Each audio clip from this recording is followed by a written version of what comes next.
Let's see if this is working.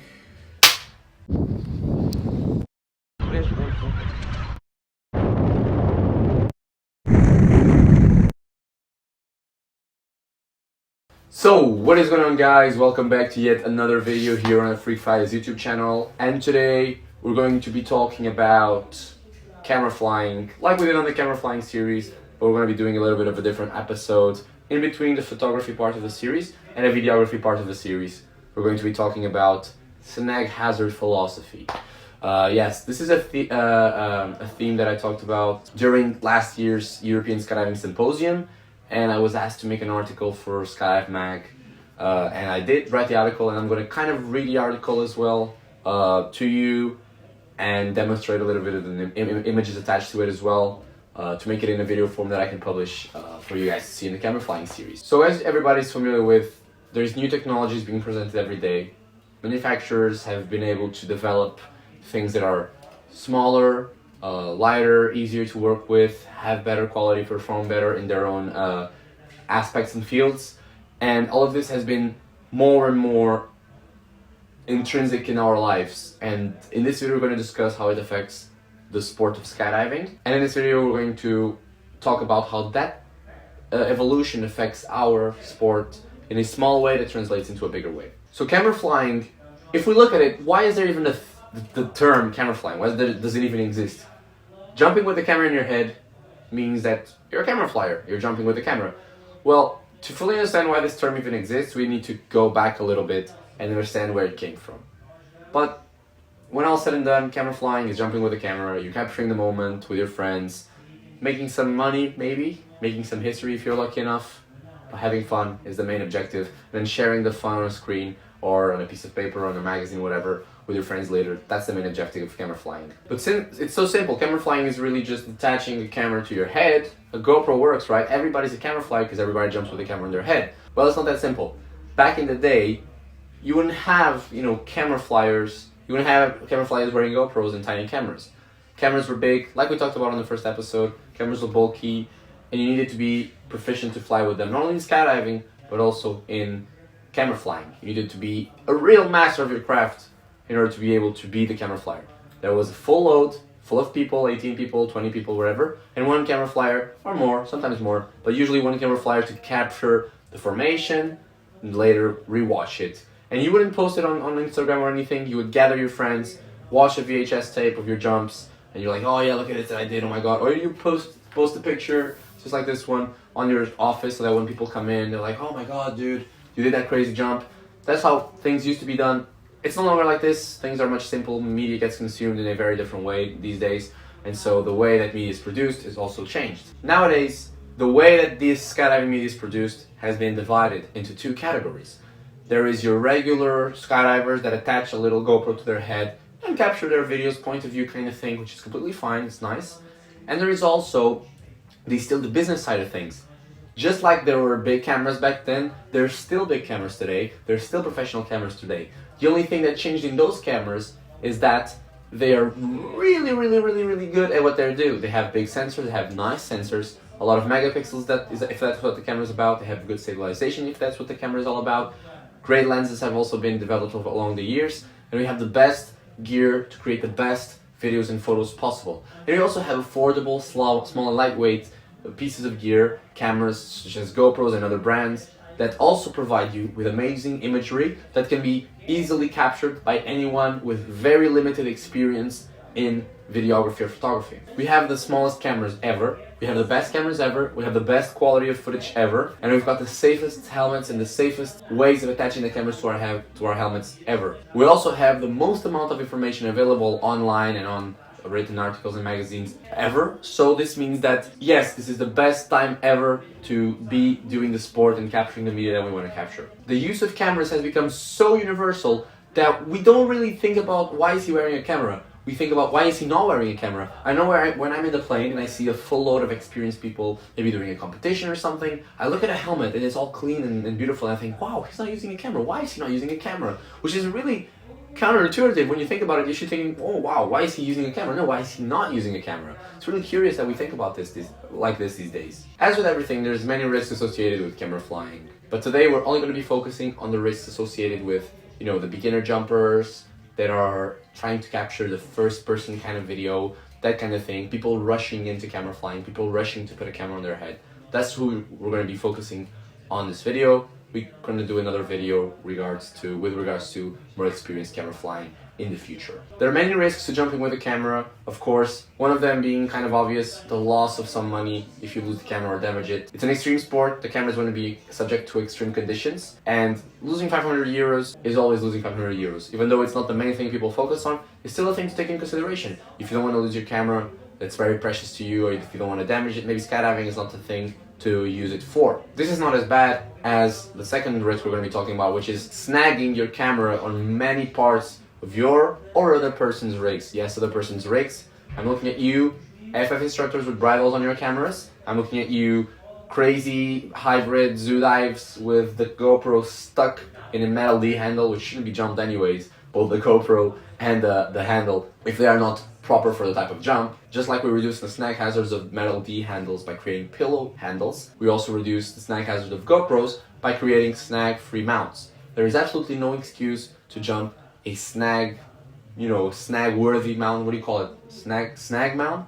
The mount that can be snagged on. Everybody should be jumping snag-free mounts. It should be mandatory, and I'm pretty sure it is these days. I've seen a lot of people show up with big extra large bolts on their head, big extra large extensions, sometimes the unicorn mounts even. I'm talking about more the amateur side. There's of course experienced jumpers that do these types of jumps, but they have the experience to manage risk in a very different way when compared to a beginner jumper. We're looking at people who carelessly assemble a GoPro on their helmets, just a sticky mount, GoPro on with a big bolt. This is unexcusable. And sometimes you confront them with this information saying, why are you jumping this very, very bad setup? And they tell you, oh, but I have a cutaway. Well, to me, this is the same as, you have like a candy wrapper that you eat some candy, and then when you're finished with it, it's all sticky, And you're like, I'm not gonna put it in my pocket because it's sticky. I'm just gonna throw it out. Then it's someone else's problem. Because I don't like that candy wrapper, it was sticky. Well, it's the same thing. You don't like your snag hazardous helmet, and when you open, something gets entangled in it. Maybe your main, maybe your reserve, who knows, maybe your free bag, something gets entangled and you think, okay, I'm gonna cut it away. That. Well, that's not really a good solution, is it now? Because then you're gonna have a big bowling ball, a weighted bowling ball, falling from 10,000 feet or 15,000 feet.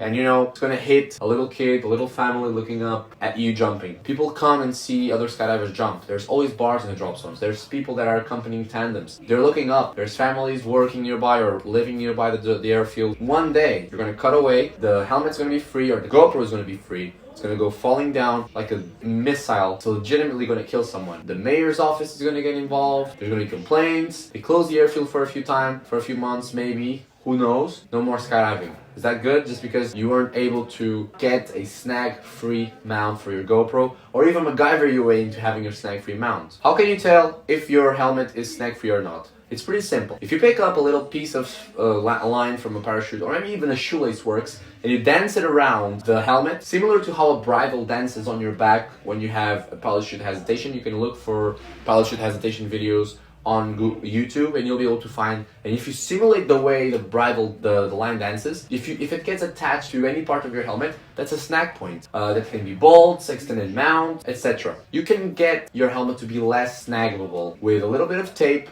If you wrap a little bit of tape around the mount, you will create kind of like an inverted funnel shape, that if a line does get to it, instead of wrapping and creating a noose around it, it'll just slide off. You can also go to your local 3D printing enthusiast. Every drop zone has a GoPro 3D printing mount enthusiast. I know mine has, and I know many others have. If you go to them and you explain what helmet you have, what GoPro you have, and what you want the mount to do, they'll be able to create a custom solution for it. I know I talked to my specialist, and he's made many solutions for my different helmets. He's even made solutions that have mounts that have little trays for extra SD cards. So it's even better than a normal mount. It even has another feature, and it's not too expensive, especially compared to the price of the GoPro, which you might lose if you're jumping in without a mount. Some manufacturers are actually aware of this danger, and they offer helmets that are modular, and you can create your own system, position the GoPro where you want, and have an integrated cutaway system, integrated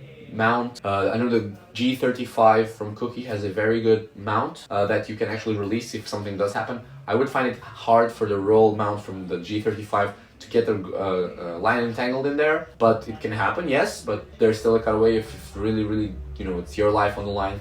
You do what you gotta do. Tonfly for many years have also offered GoPro mount that come with a little kind of protection against snag hazards that is not as good as the one from the Cookie, in my personal opinion, but it's still valid and I've used it for a few thousand jumps. I've never had any trouble with it. Not that any lines were close to it anyways, but if it were to happen, I believe it wouldn't cause me too much of an issue. It would protect my GoPro from getting snagged. There's also a very big mindset factor when it comes to jumping with a GoPro. It's not as simple as just attaching a GoPro to your head. There's many things to it, you know, that incorporate the jumping of a camera. Just having a red light blinking, pointing at you, can change the way you behave. And so having a GoPro on your head while you're falling at 200 kilometers per hour, regardless if it's filming you or you filming someone else, it does have an effect on your behavior. It will ultimately have a subconscious effect on what you will do during that jump, during that whatever you're doing. So because of that, there is a reason why there's a 200 jump limit to jump with a GoPro. It's not a random number that somebody picked, it's thought. There's a number of canopy related things you'll learn, free fall related things you'll learn along the way. There's a bunch of things you're supposed to learn from the information manual, from the time you spend in the DZ doing those 200 jumps. There's many things you will learn that are actually necessary for you to fly a GoPro, and that will help you consciously and subconsciously. I would be totally on par with 100 jumps and a camera flying course being the minimum. So you would do your 100 jumps, you would get a camera flying specific course, not to teach you the whole, 100 time details about camera flying, but if it just taught you how to assemble your helmet properly, how to protect yourself and how to protect others from the influence that your camera can have on the jump, I think that would be very beneficial for the whole community. So what I want to say with this video is, there's many different setups. My setup has some snag points if I'm jumping the full camera setup. I try to reduce them as much as possible, in some like very good ways, in some MacGyver ways sometimes when we're doing kind of artisanal setups with tape for movie shoot with the producer's cameras. There's many different setups being jumped. And I think that if you're a professional camera flyer doing it for a living and you jump and you have thousands and thousands of jumps, you know how to mitigate risk. You know how to manage risk as well. And you know what you're doing, hopefully. But if you're a beginner, you want to get the point of view kind of video. You don't want to be worried about anything else. Then jumping something that's snaggable is very bad. Jumping something that's snaggable and that you're justifying as snaggable because you have a cutaway, I think that's even worse. But if you have a very simple, which is simple enough and cheap enough to get anyways, a simple system that's snag free, you can have a GoPro on your head, you can hit record, jump out of the plane, capture the moment, and open your parachute and be safe, land, watch the video, and redo the jump all over again. GoPros are beautiful pieces of gear. There's many instructors, there's many old school people who don't like cameras, don't like GoPros. They say, oh, GoPros, they're snag hazards, and this and that. I don't think that way. A lot of videos inspired me to do what I do. A lot of videos inspire all my clients to come out, jump, and spend money on my drop zone and pay my salary. And I know a lot of you instructors feel the same way. A lot of the tandems you take in front of you are inspired by videos they watch. A lot of AFF students are inspired by videos they watch, and those videos are recorded with cameras. Maybe even a lot of them recorded with GoPros. So why be bad on GoPros? GoPros pay our dinner, GoPros pay our lunch in the end of the day. Even though it's not a direct thing, it is an indirect, it doesn't have an indirect effect on skydiving. If we were to forbid GoPros altogether, I'm going to tell you right now, all of you guys that hate GoPros, the number of jumps you get to do will drastically reduce. Everything can be done safely, and GoPros are very nice, and we can have a nice piece of video gear on our head that is capturing everything we see, assembled safely, as if it's almost not there. So that's been it, guys. Thank you so much for watching this video. If you have any questions or complimentary information, you can add them in the comment section down below. And as always, I will see you next time.